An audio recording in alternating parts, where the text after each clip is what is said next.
O Papo de Especialistas está de volta discutindo o agronegócio. Com a gente aqui no estúdio, o Enio Quejada, que é gerente da unidade de agronegócio do Sebrae, e o senhor Antônio Elisiário, que é um pequeno produtor rural. Bom, 2014 foi eleito pela ONU o ano da agricultura familiar. Senhor Antônio, conta pra gente como é que é trabalhar em família. A importância do trabalho em família é que as pessoas que incluem uma família podem estar mais tempo juntas, ao mesmo tempo trabalhando e produzindo e fazendo com que o seu trabalho seja reconhecido diante da comunidade.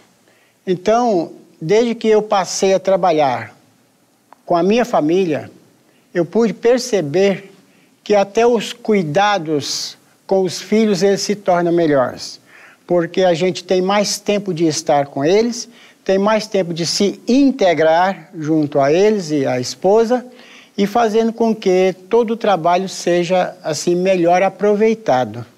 Bom, eu aproveito agora o gancho do seu Antônio e chamo um VT com um assunto que tem a ver com o que a gente está falando agora. Vamos ver?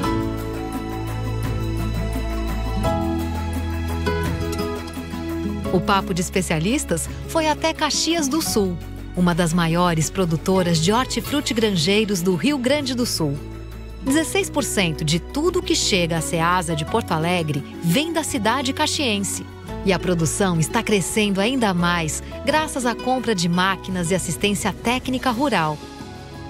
A cidade conta com um Fundo Municipal de Desenvolvimento Rural, que destina recursos dos cofres públicos aos agricultores para incentivar a permanência das famílias no campo. Eu me inscrevi, eles vieram aqui, analisaram e mandaram as máquinas. Eu precisava muito de uma máquina para classificar tomate, porque o tempo para classificar tomate é demorado. E na safra o tempo é valioso, então eu precisava de uma máquina para acelerar esse processo. E foi aí que eles conseguiram esse financiamento para mim. E me ajudou um monte. Eu precisava de um galpão ali e estava apertado de dinheiro. Daí eu conversei com a Neiva da secretaria, ela me ajudou a fazer esse financiamento. Pelo menos para começar o galpão e a câmara fria que eu tenho hoje.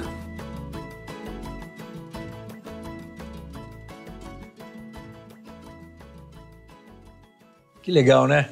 O Enio, essa situação que a gente viu lá em Caxias do Sul é a situação ideal? É onde vocês, o Sebrae, querem chegar? Sem dúvida nenhuma. Caxias do Sul, inclusive, é uma das cidades que já ganhou, em uma edição passada, do prêmio Sebrae Prefeito Empreendedor na categoria de desenvolvimento rural. É uma das categorias existentes.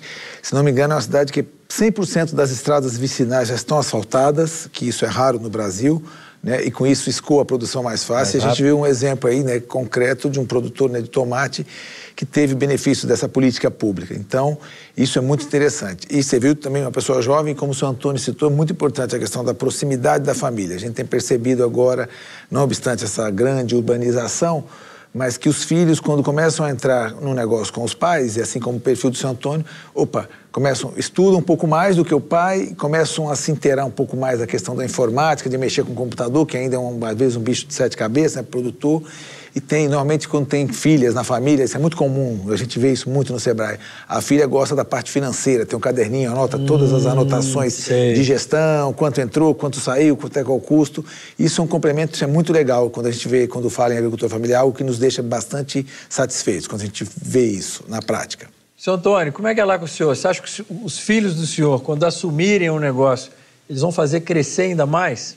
Eles têm essa vontade, o senhor percebe isso? Eu não tenho medido esforços para fazer com que eles entendam que a qualidade de vida, por ser melhor do que dentro de uma cidade, ela deve ser cuidadosamente observada e lutar para que a gente possa ter sempre a vontade de viver no campo.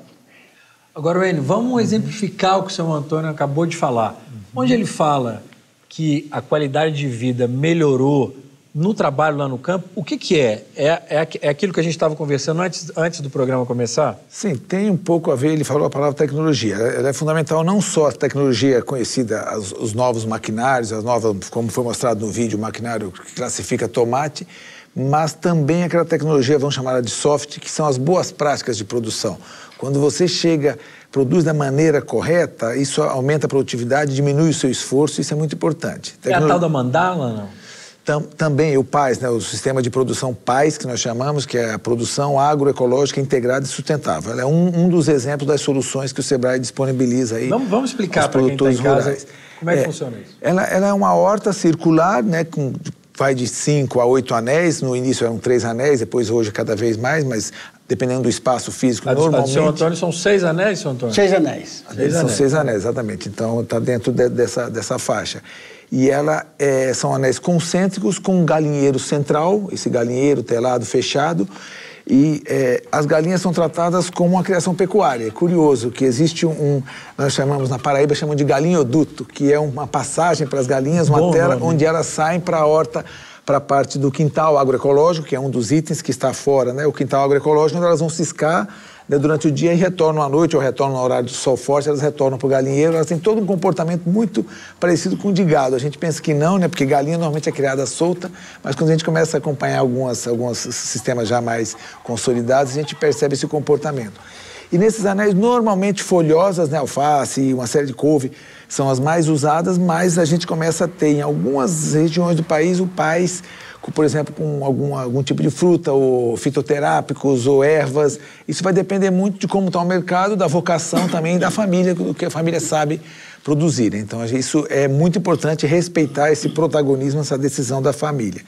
E os parceiros fortes, nós temos Fundação Banco do Brasil, por exemplo, um dos que se destaca, algumas empresas privadas também, alguns governos estaduais e prefeituras, é muito importante a parceria com as prefeituras no PAS. Eles viabilizam o quê? A parte que o Sebrae não pode investir em ativo fixo, comprar equipamentos, comprar a caixa d'água, por exemplo, a tela de galinheiro, são coisas que, por lei, o Sebrae tem restrições nessa compra. Então, nós precisamos de parceiros para que viabilizem. Nós selecionamos as famílias, normalmente se trabalha em cluster, em grupos de pelo menos 35, 25, 30, 35 famílias, né, conforme a região, para facilitar tanto o escoamento da produção como a distribuição, né, dos insumos que são necessários. Então não dá para ser muito espalhado, não. Cada um pode ter, quem quiser ter um PAS, né, uma horta PAS na sua casa, pode ter lá no sítio, mas o importante é que é sempre grupal, sempre um por família. Já tentamos fazer uma unidade com 2, 3 famílias, não foi muito para frente. Então, isso tem sido bastante positiva essa experiência aí no país. Seu Antônio, a gente já vai encerrar o bloco, mas conta para mim, o que o senhor produz lá no sítio do senhor? Bem, na unidade PAS, eu produzo mais folhosas. Alface, couve, repolho, pimentão, quiabo, coisas que produzo assim com um tempo mais curto e que a gente tem uma facilidade grande em vender. Então, toda a produção que eu consigo lá, eu tenho uma certa facilidade em escoar, porque eu forneço as próprias frutarias da região, né? Além do governo, o senhor produz o excedente?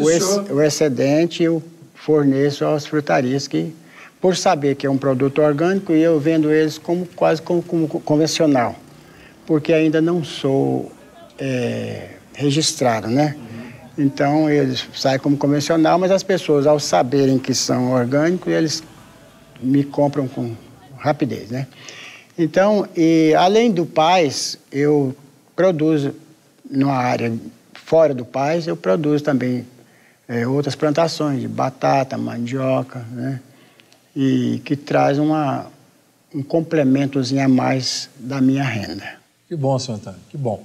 O futuro da agricultura familiar e como disputar espaço com os grandes produtores. Assista a última parte do Papo de Especialistas clicando aqui ao lado. Até mais!